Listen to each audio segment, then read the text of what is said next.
Elu pakub meile kõigile hetki, mil tunneme, et keegi või miski üritab meie leeki kustutada. See võib olla kriitika, kadedus või lihtsalt kellegi negatiivne hoiak. Sellistel hetkedel on lihtne langeda eneses kahtlemise küüsi ja lasta end maha suruda. Kuid tegelikult on just nendel hetkedel võimalus särada veelgi eredamalt. Mitte sellepärast, et tõestada midagi teistele, vaid selleks, et olla iseendale ustav ja jääda truuks oma unistustele. Kujutle end küünlana. Küünla valgus sümboliseerib kõike, mida sa oled. Sinu andeid, kirgi, väärtusi ja unistusi. Mõnikord võivad inimesed tunduda nagu tuulepuhangud, mis püüavad seda valgust kustutada. Miks nad seda teevad? Põhjuseid on palju.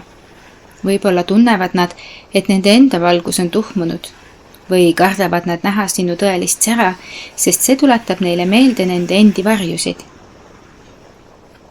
Kuid oluline on mõista, et nende tegevus ei räägi sinust, vaid neist endist. Mis siis, kui võtaksime selle kustutava tuule ja kasutaksime seda kütusena? Kui keegi püüab sind summutada, on see sageli märk sellest, et sinu valgus on neile juba märgatav. See on kompliment, kuigi maskeeritud negatiivsuse rüüsse. Võta see energia, muuda see millekski kasulikuks ja lase oma valgusel kasvada. Sest tõeline sära ei tule vastandumisest, vaid teadlikkusest, et sina kontrollid oma leegitsemist, mitte keegi teine. Oluline on ka mõista, et sinu valgus ei ole piiratud ressurss. Kui sa särad, ei võta see kelleltki teiselt valgust ära. Vastupidi, see võib inspireerida teisi süütama oma küünlaid. Niisiis, ära karda olla see, kes sa tegelikult oled. Ära karda särada ka siis, kui teised eelistavad varjus olla. Praktilises elus võib see tähendada oma unistuste järgimist isegi siis, kui teised seda ei toeta.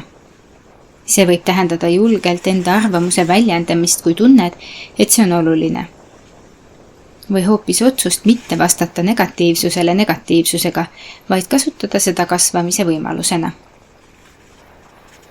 Mäletad, et tuli vajab hapnikku.